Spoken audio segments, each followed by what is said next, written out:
Water అయితే మరుగుదల చూద్దాం. Water అయితే మరుగుతోకి వచ్చింది. కొంచెం సరిపడా ఉప్పు వేసుకున్నాం.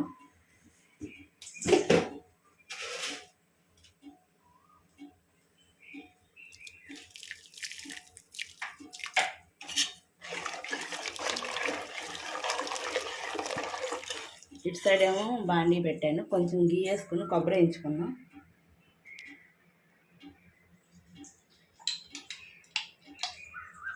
కొంచెం నెయ్యి,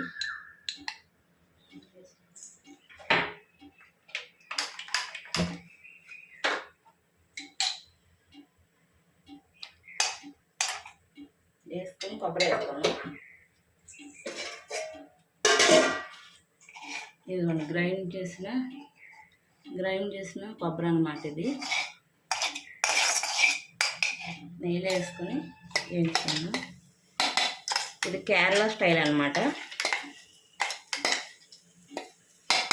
పోపుతో పని లేదు. పోపు వేసుకోకల్లా పచ్చిమిర్చి కానీ కరివేపాకు కానీ ఏమి వేయక్కర్లేదు. చక్కగా ఆయిల్ కూడా వేసుకుని వండుకోవచ్చు, కానీ నెయ్యితో అయితే టేస్ట్ బాగా ఉంటుంది.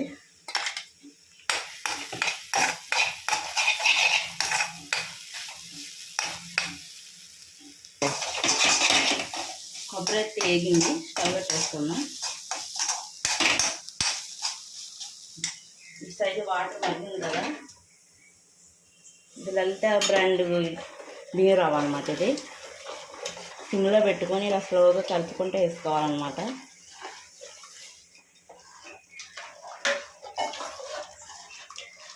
కలిపేసుకున్నాం కదా. ఒకసారి మూత పెట్టేసుకున్నాం 5 minutes.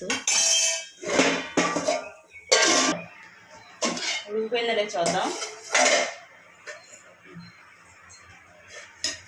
ఇదైతే రెడీ అయిపోయింది. మీకు డౌట్ వస్తే కనుక ఇలా హ్యాండ్తో చూసుకోండి. స్ట్రైట్ అయిపోయింది బాగా. ఇప్పుడు కట్టేసుకొని కొబ్బరి దీంట్లో వేసుకున్నాం.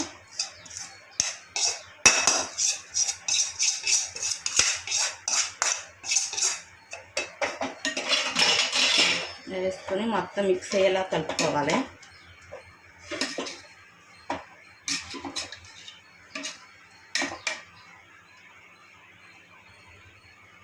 ఇదిగోండి నేతి ఉండ్రాలు అయితే రెడీ. చల్లారాక ఇలా ఉండ్రాలు చుట్టుకోవాలన్నమాట. ఉండ్రాల్లాగా కేరళ స్టైల్ నేతి ఉండ్రాలు. ఓకే ఫ్రెండ్స్, మీ టిఫిన్ ఏంటో కామెంట్ చేయండి టుడే. Bye bye.